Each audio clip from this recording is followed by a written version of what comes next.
Yo, good afternoon, my beautiful people, and that goes for everyone. How you doing? This is your coach Renz, and today I'm going to give you guys a little peek into the metaphysical world that I've been going through recently, and that is going to and is being manifested in the physical. So I'm not going to go into so great detail in certain aspects of it, but in other parts I will definitely give you the details, because I want this, what's happening with me, to happen and affect some of you. So what's going on? Let me put this in the right chronological order. So about a week and a half ago, yeah, I started going through this meditation process, started coming into a deeper realization as to the spirit that I am over the last few weeks here. And if you've been on my Facebook page, you know I've been posting hashtag 90-day I am program. So it's something I've been putting myself through, and in doing that there's a level of awareness that increases, and that has been increasing for me, because for me in the 90-day I am program, it really brings up more awareness, and it'll bring out more awareness for anybody. But here's the thing that I want you to understand.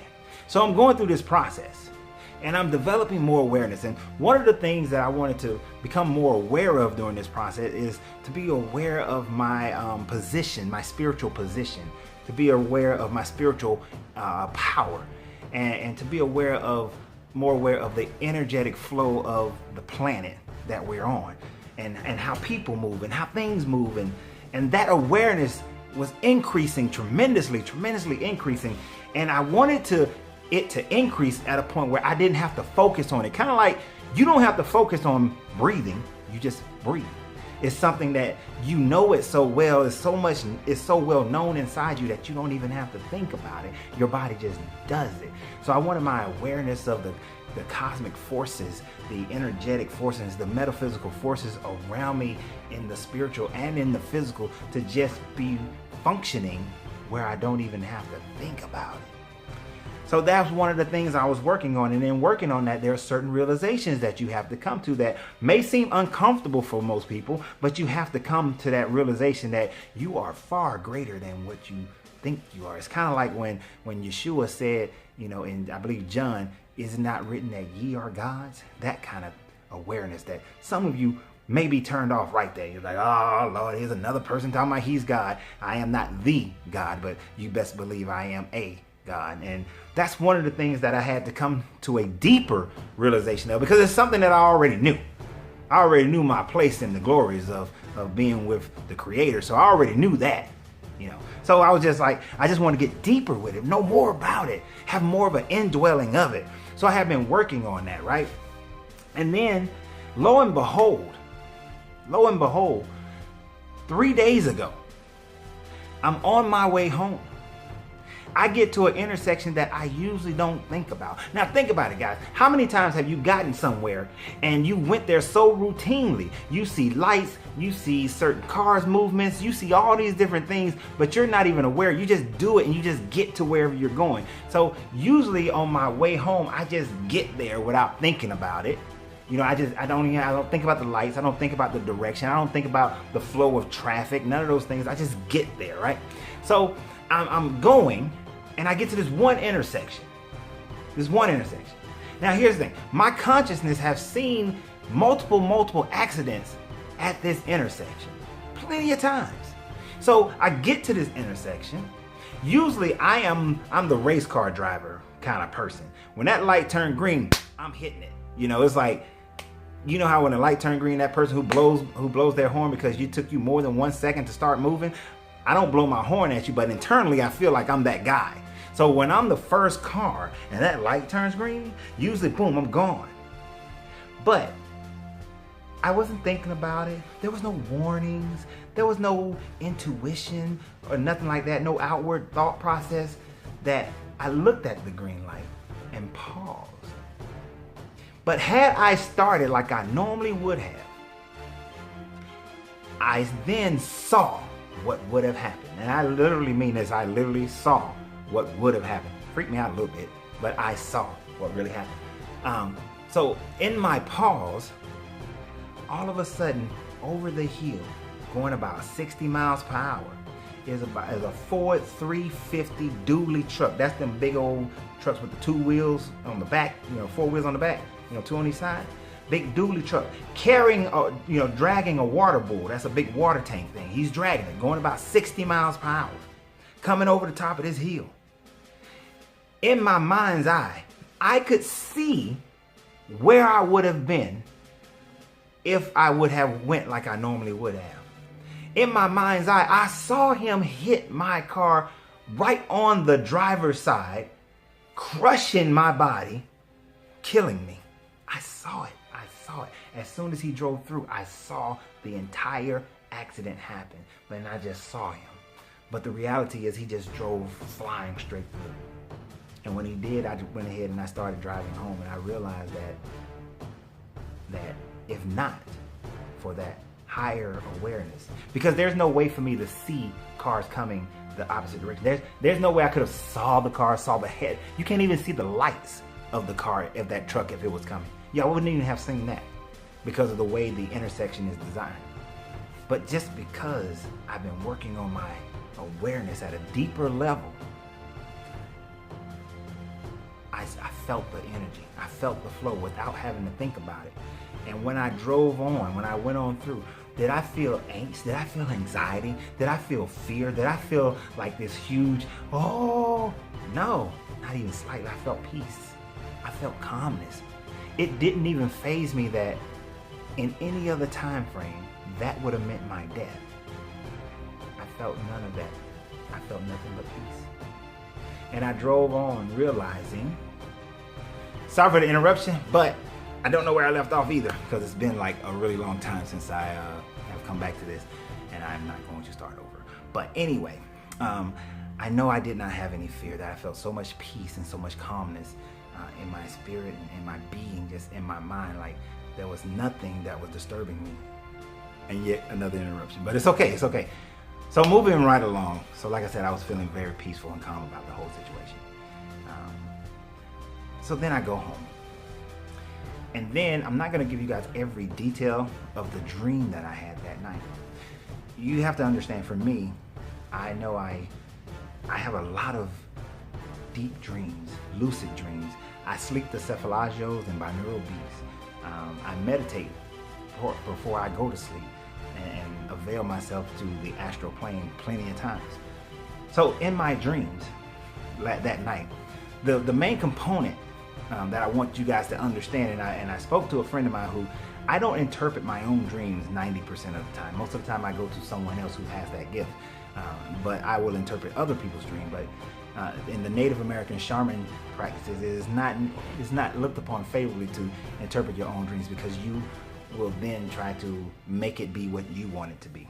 So I'm talking to a friend of mine, explaining the dream, who I trust very much. And there are some key components that I want you guys to know about that dream. One of the key components in that dream is that there were people who were after me. There were people who wanted me dead, right? Now, I just had a near-death experience, so yes, that could have a part to play in it. But there were people who wanted me dead. For what I stood for, what I believed, for what I was doing. There's people who wanted me dead. Now, I was initially trying to utilize a method of protection that is normal. Close the door, lock the door, pull the glass door, and shut off the balcony. But then the balcony glass door fell and broke. So the normal method of protection, which I was struggling to get that up anyway, but the normal protection was fragile because it was just glass, and it fell and it broke.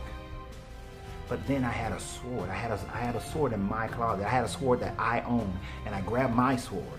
So I armed myself with my weapons to defend me. I wasn't looking for an outside defense, but I armed myself. And in arming myself, I still felt a little apprehensive because the weapon wasn't strong enough for me to feel secure and for me to have to lie there with no fear. But then when an adversary did come to try and attack me while I was lying in bed, I was able to block them with my sword against their sword, which saved my life, and then they moved on. But then after they moved on, I pulled a bigger weapon. It was a big I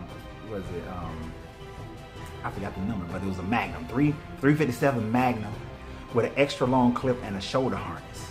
I pulled that, right, from up under my bed. I pulled that out, And I put that on my shoulder.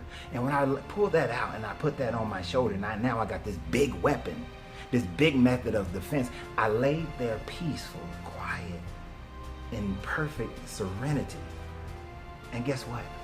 My enemies were too afraid to attack me. Once I pulled out the big gun, my enemies were too afraid to attack me. Do you have an eye to understand what I'm saying, to hear what to see what I'm saying? You got ears to hear what I'm saying. When I pulled out my own personal big guns, my enemies were too afraid to attack me, and I laid there in peace. So when you pull out your big guns, not being afraid, not trying to use the glass door, the glass ceiling that the world tried to give you, but pull out your big gun. Don't try to pull out the sword that the world may say is okay for you to use, but pull out your big gun, and your enemies will be too afraid to attack you. And I laid there in peace, and I actually felt myself wake up in the dream in peace. I woke up in peace in the dream. So I'm telling you, pull out your big gun. Don't worry about your sword. Don't try to pull the glass closed. Pull your big guns out. Defend yourself. Arm yourself with the proper instruments of your protection to eliminate your fear. Now, in having that dream, the next day or two, I kept getting into deeper and deeper meditations. So then last night, I have another dream. This dream was very different. In this dream, I was on the astral plane. In this dream, I was sitting on a landmass in the astral plane, surrounded by all the wonders of the galaxy. All these universal lights and nebulas were all around me. And as I'm sitting there, just amazed at all this glory, I hear a voice. It was like that Mufasa voice, that James, that big Mufasa voice came down.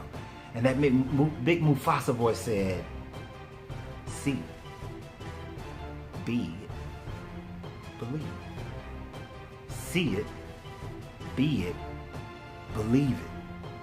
That's what the James Earl Jones, the big Mufasa voice, was coming down and saying to me. And then in that, I went into a lucid state. If you understand what a lucid state is, when you have your consciousness working with you in your subconscious dream. So in that lucid state, I asked the question, see it like have the vision, be it like live it until I get it, and believe it like believe in it before I actually have it. And the voice came back, and this time it said it again. It said, no, see it, be it, believe it, in that order. And then the overwhelming energy that came across me was this message. That oftentimes people say that they see the vision, they see the pathway, they know what it is that they want to have in their life, but yet it remains a dream because they don't take the steps necessary to acquire the knowledge that's necessary to achieve that thing. Let me give you an example. You see, the Wright brothers did not have the knowledge to build an airplane. They built bicycles, but they had a vision of man's ability to fly in planes. So what they did next is they didn't sit there and just talk about it, say how nice it would be and somebody needs to create it and we're just gonna wait and hope and pray that somebody creates it or that people come around us who can. But no, they went out and found the people who believed in what they believed, who knew beyond a shadow of a doubt that this is something that they will accomplish. And then they started putting together different ideas. Then they started creating prototypes. They started investing their money. They started investing their time to create their prototypes, to go out and do trials. They actually took and gained the knowledge in order to set their plan into motion. So seeing it is not just sitting there and putting it up on your vision board and writing down your goals list, but seeing it is to write out your plan and then the action steps that's necessary for your plans to start to become reality. Then finding out where you're gonna, go get the information and then taking the steps to become that person, to start finding out where you need to go to start your business and then go and do and and go and find the right people who can come alongside you, the right coaches, the right mentors who can then fill in the gaps of your knowledge that you're missing. See, seeing it is not just sitting there talking about it and having that dream state, but seeing it is going out and actually acquiring the knowledge that can make your visions reality. Otherwise, you're just sitting in dreamland. Now, see, then they became being it. Now, this is not faking it. This is not faking it till you make it. This is not trying to prop yourself up and saying that you're already a business superstar, even though you just started your business. And this is not you saying that you're a great marketer and you haven't marketed one business yet to success. No, this is not that. This being it is saying that, hey, we're going to build this plane. We're Orville and Wilbur Wright, and we're going to build this plane. So let's go and actually build a prototype. Let's strap ourselves in and see if it flies. We learned the lessons from it. We learned the lessons from this first attempt. So let's get back in and make our improvements and let's go do it again.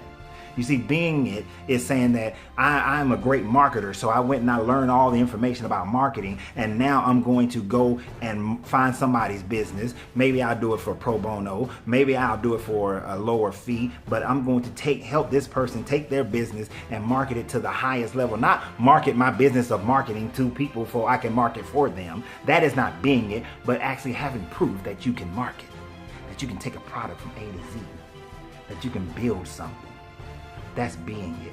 Being it is not saying that I know that I need to be someone who has great time management and I'm going to go and get me a day planner and then I'm just going to write it down, but then you not follow through on the actions. No, you set yourself a schedule and you follow that schedule. You accomplish your task as you have assigned yourself to accomplish those tasks, and you keep doing it and you do it repeatedly until it becomes who you are. That is being it. That is being it. So you got to be it. Got to be it, not fake it. And then believe it. To believe it is to have it as part of yourself where it's so ingrained that you just know. Where you don't even have to think about it. Being it is when you hear your alarm clock go off and you jump up first thing and go to the gym. You didn't have to think about it. Your clothes are already ready to go. You go into the gym, you laying it down, you're doing your work, you putting in the work, you are being the healthy person. You don't go and start eating crap. You're on your way. You know what foods you can eat, what foods you can't eat. You know that you need to drink your water and you drink your water. You know it.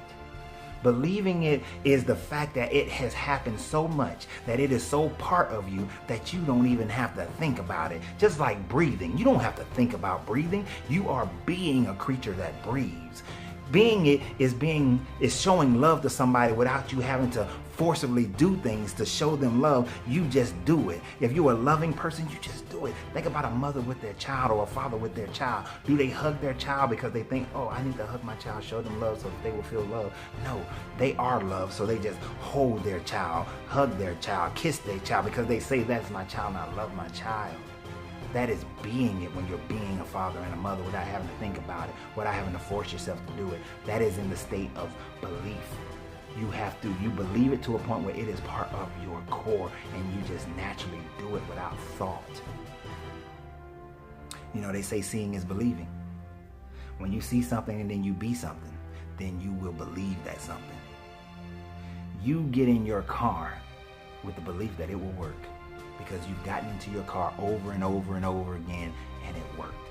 Your belief doesn't stop until your car stops working. Until you get in the car one day and it just don't work. That's when your belief in the fact that your car is going to crank stops.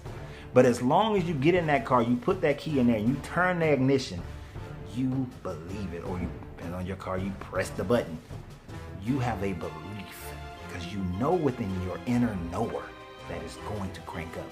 You know that air is going to come inside your body and it's going to do all that it does because you know that it works. You believe it. So some of you may say that you think that maybe my dreams, my incident are different than the way I see them at the end of the day. Doesn't matter what you think. It really doesn't. But if you take away from it something different and it means something different to you, then guess what? Doesn't matter what I think. What matters in this message is, what does it mean to you? What matters in this message is, how does it inspire you? How does it help you? And if it doesn't help you at all, I'm sorry that I wasted 20, 25 minutes of your time. But if it inspires you in any way, any form, any format, then I am happy that it does so. And I hope that you will go on and utilize this as a launching point to say that, okay, I may not have had to have those things happen to me, but I can make them part of my indwelling. I can make them part of my being. And now I can go out and I can accomplish these things that I've been lackluster on doing. I can go out and become the person that I know that I am designed to become, and not worry about it, because I know I'm perfectly designed to accomplish something, to be this thing that's been nagging at me, to be this thing that I know I should be. That if it does that for you, then that is freaking awesome, and I love it. And I really want to hear about that in the comments. I really want to hear about it. If it doesn't, if this is nothing to you, then that's fine too. That's good. Maybe the next one will be. But if it does anything for you to increase your greatness, then thank you. Thank you for letting me be a part of it. I really say that with all sincerity. I really thank you for letting me be a part of it. Now, beyond that, I appreciate you guys. And remember, you got to free yourself to be yourself, because your greatness is non-negotiable.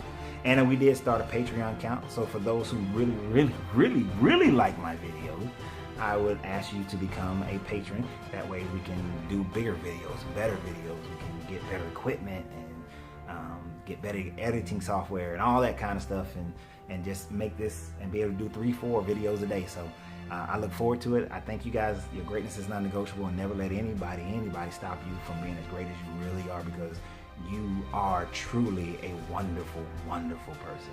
Love you. This is your Coach Renz. Y'all have a great day.